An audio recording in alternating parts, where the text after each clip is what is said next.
मित्रों, कुछ पॉलिटिकल पार्टियां जो आहत है उनके परिवार के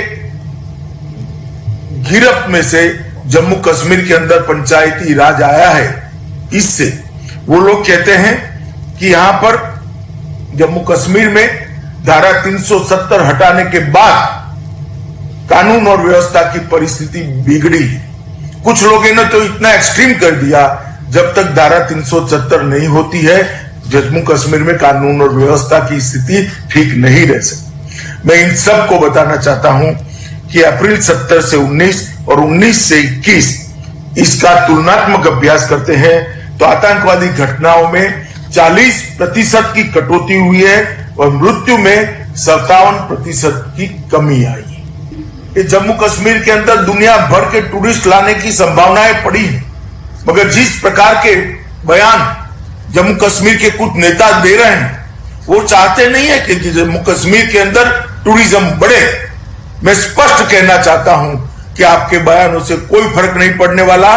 जम्मू कश्मीर के अंदर इस वर्ष सर्दियों में रिकॉर्ड टूरिस्ट आए हैं और ये वृद्धि आने वाले दिनों के अंदर भी चालू रहने वाली है। सभी लोग जानते हैं कि जम्मू कश्मीर के अंदर रोजगारी का टूरिज्म से सीधा रिश्ता है, परंतु टूरिस्ट न आए ऐसे बयान देकर युवाओं की रोजगारी को, उनको रोजगारी से दूर रखने का जो षड्यंत्र चल रहा है, इसको जम्मू कश्मीर की जनता ने भी जानना चाहिए। मित्रों, कुछ अपने निहित राजनीतिक स्वार्थ के कारण कुछ लोग झूठ चला रहे हैं। मेरा आप सभी को और विशेषकर जम्मू कश्मीर के युवाओं को आग्रह है कि झूठों के लिए उनको सवाल पूछना चाहिए। जो कह रहे हैं कि घाटी की जमीन चली जाएगी, उनको जाकर पूछे कि सूची लाइए घाटी में किसकी जमीन गई है। इस प्रकार के झूठों से गुमराह कर जम्मू कश्मीर के विकास को अवरुद्ध किया जा रहा है। जो कहते थे हिंसा बढ़ेगी, उनको पूछे कि हिंसा बढ़ी है या कम हुई है। इन्वेस्टमेंट आएगा ही नहीं। आज 12,000 करोड़ का इन्वेस्टमेंट आ चुका है और टूरिस्ट भी बढ़े हैं। विकास के रास्ते पर जम्मू कश्मीर चल गया है। अपने निहित राजनीतिक स्वार्थ के कारण जो लोग विशेषकर घाटी की जनता के अंदर एक प्रकार का अलग भाव खड़ा करने का प्रयास करते हैं, मेरा करबद्ध निवेदन है कश्मीर की जनता को, जम्मू कश्मीर की जनता को कि इनके बहकावे में ना आइए।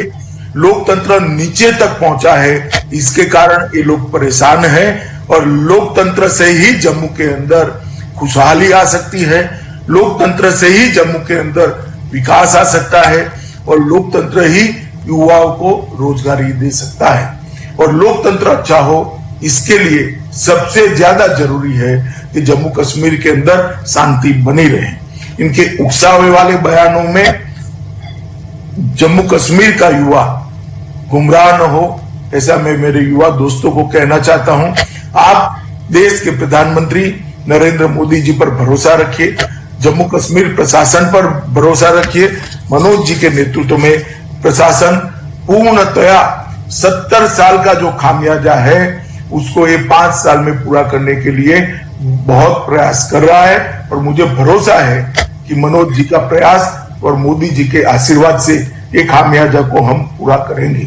मित्रों, ज्यादा डेमोक्रेटिक प्रोसेस का सवाल है। डिलिमिटेशन शुरू हो चुका है, शुरू होने के बाद तुरंत ही हम चुनाव कराए जाएंगे और उसके बाद ये लोग भले कुछ भी कहे, जम्मू कश्मीर को पूर्ण राज्य का दर्जा देने के लिए भी मैंने खुद ने लोकसभा के अंदर आश्वासन दिया है कि जैसे ही स्थिति सामान्य हो जाएगी जम्मू कश्मीर को पूर्ण राज्य का दर्जा मिलेगा। परंतु मेरा आप सबसे आग्रह है कि विकास की ओर ध्यान दीजिए, विशेषकर युवा, घाटी का युवा विकास की प्रक्रिया में हिस्सेदार बने। नई राजनीतिक प्रक्रिया, लोकतांत्रिक प्रक्रिया चालू हुई है, इसमें हिस्सेदार बने और अपने भविष्य को सुवर्णमयी बनाए। यही सबको अभ्यर्थना है।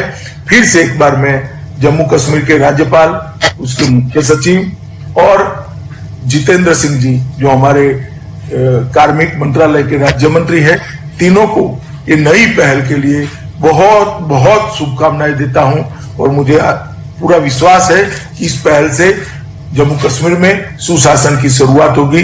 धन्यवाद। भारत माता की जय। Subscribe Asian Mail, press bell icon, never miss an update.